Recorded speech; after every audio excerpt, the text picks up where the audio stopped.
Agency. Invisible Light Agency. Explain to the audience the Invisible Light Agency, please. What they do is that they do. Sorry about that. This is where it's getting good.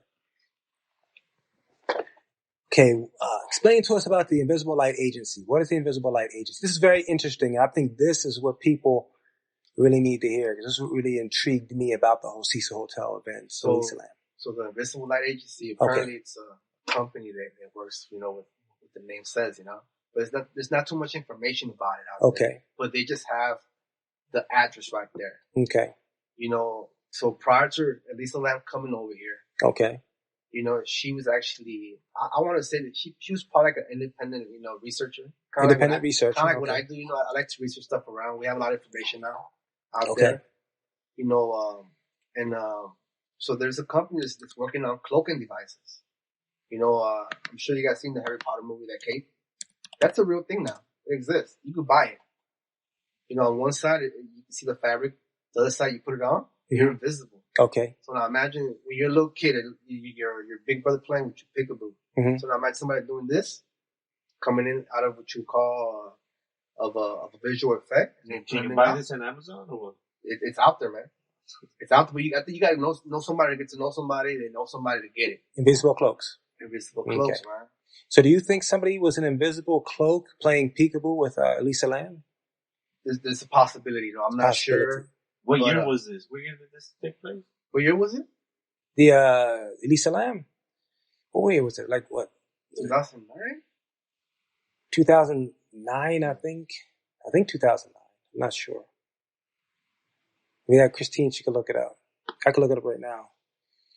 Elisa Lam. So Flex, right now, you go on, on what you call online, and there's people telling you, you put this on, you're invisible. Like, you go like that, you're visible. It's out there. So now, imagine, you guys ever heard the story about Zeus, right?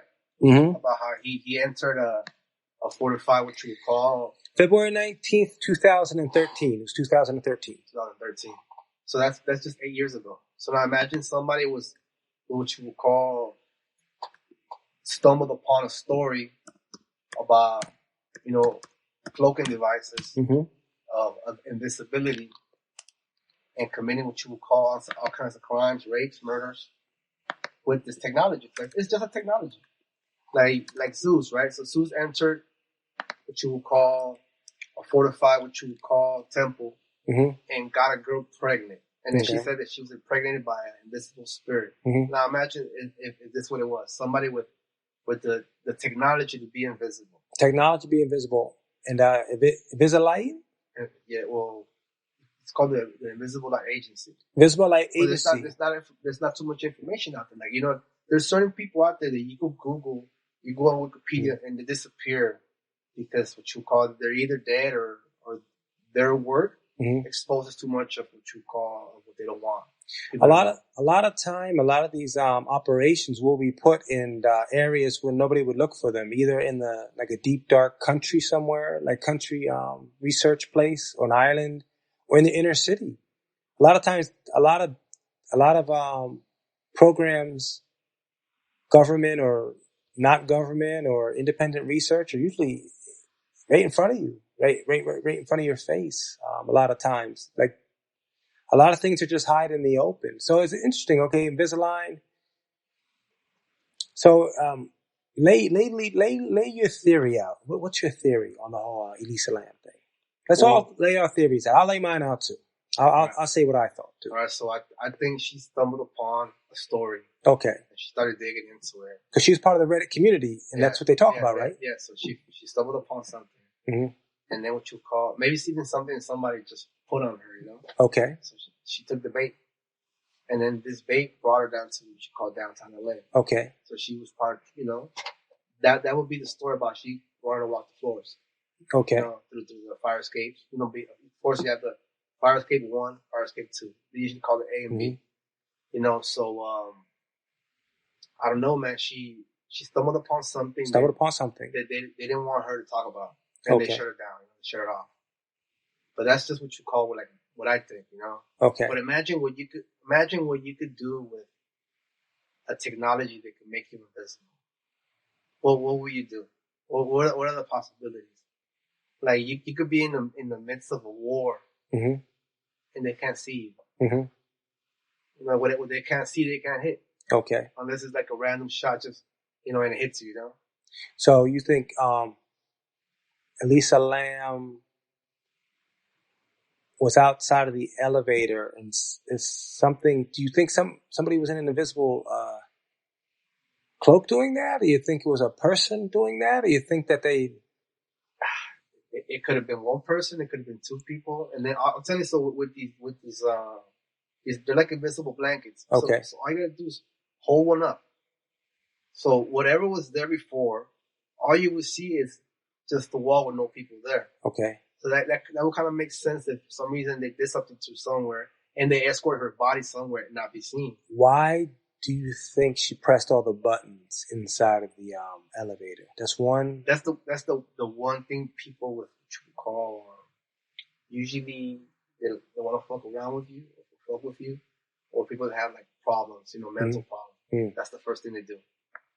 Press all the buttons, or people that are drunk sometimes. You get inside the elevator and you press all the buttons. That's just something that people do naturally, like wanting to go to the roof. You go into a building, before you know it, you want to explore the building. But here's the thing about her personality. She was an introvert. Through the documentary, if you're going to believe the documentary, she said that she put like notes on her suite mates' beds asking them to please be quiet and stuff. So how could somebody who was such an introvert do such sort of things that were adventurous, like press all the buttons in a elevator? That's not what an introvert does. An introvert gets on the elevator, presses a button. But she wasn't all there, right? That's the like story that they're putting on her. Listen, what did she or did she not? Well, she was I think I don't know what you call on antidepressants. They say that, but how do you fly from Vancouver to California, go to San Diego, then go to LA, then plan to go to San Francisco? Who does that? What non-cognizant person who's on drugs and does that? And get hotel rooms and do all this planning. Most normal people can't do it. Online too. By herself, 20 years old. Let's look at this. A 20-year-old Canadian from Vancouver planned a 3-city vacation. She had to book all the hotel rooms, transportation, travel, food, and everything, get to all these places. She's like 22, 23. When I was 22 or 23, I couldn't do that. Honestly, I couldn't. I need my mother's help. I need people's help. Really? At 22? All you need is money. No, but I mean, it's intricate planning. Like, you have to research hotels. You need to look, okay, what hotel? What transportation? Not at 22. At a different country? Like now it's easier, of course. Yeah. At a different what year was this? 2013? Yeah. It's so easy.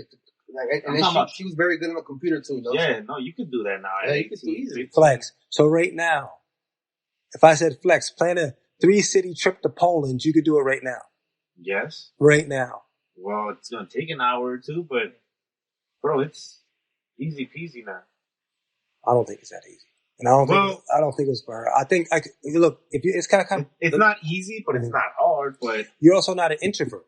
True, but it doesn't matter. I think if you have the mind capacity to technology nowadays, I mean, you just need a few links away. You need money. That's what it is. And you'll figure out the rest. No, you're right about that's the money. All you need is money. No, okay, you're right. The money is indisputable. I'm talking about the personality of who they proclaimed that she was. They said she was an introvert. She said she was a scared person. She hung to herself. What does that mean? It keeps to herself. I don't know too many. Doesn't matter, right? Yeah. That's what most people do, If anything, it's more like because they're just in their own head and. Well, have you seen when people target that? They like to bully or to like make fun of sometimes. It'll be easy to somebody to do that. Well, that's why she would probably stay to herself. Mm-hmm. What's on her computer. So if you look at a computer, man, you could actually say, man, that she was kind of like they just put it in a simple way. She was Lois Lane without Superman. What? An investigator. They would just look into it and stumble upon stuff, but without the Superman. Okay, so she was Lois. Okay, going back to the reference. She needed the muscle, huh? I'm saying she would. I'm telling you, like right now, like you could tell like one word, Cecil Rhodes, right? You can look who's this guy. All right, there's a hotel named after. It's closed down. 100 years history of all stuff that has happened there, right? and then he left all his money. Mm-hmm. And then we have all the leaders of the world. They're in the world banks, presidents, all got Rhodes scholars. Okay. From Cecil Rhodes, right? Okay. So they continue. It's like this. He said, in the future, you're gonna listen to a bunch of mouthpieces, right? Like, okay. That's what I was saying, puppets, right? Mm-hmm. But they're gonna dance to my tune, and they're dancing to his tune up to the day. Okay, so and I appreciate you share that knowledge with us. Let's go to back to Elisa Lam. Okay, I'm just trying to think, because I'm trying to go with your independent reporter, and it makes sense.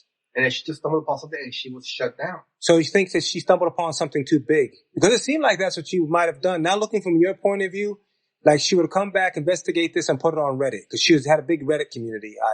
Okay, can I ask a question real quick? Because I don't know much about it. I don't think my opinion matters. No, of course, yeah. You know, you guys have all the information. No, what type of information could she have stumbled upon? Of course, Reddit. I use Reddit, so Reddit is a big community. Yeah. What type of information about what you would call the invisible blankets, the invisibility, invisible technology that they didn't want to get out there? If you notice, Trump talked about this thing like maybe a year and a half ago, 2 years ago. Mm-hmm. Before he talked about invisible planes. That the U.S. has we got invisible planes. Yeah. And then everybody mocked them and they ridiculed them, but we have that technology. Okay, so now we go back to this. How is she getting all this information? Maybe stumbling upon online, maybe communicating with somebody. She was just let's ask about Reddit. She was just a student that was... she was just posting stuff on Reddit, information? Posting stuff, yeah. Hey, well, how deep does Reddit go? Like, okay, you're on Reddit. Now, this is... Is it worldwide? Yeah, of course. Yeah, it's like you could go anywhere from technology to astrology to whatever you're into, go. But how deep? How deep and what's the expertise to the people on Reddit? Like, do you have like legit... Well, it goes back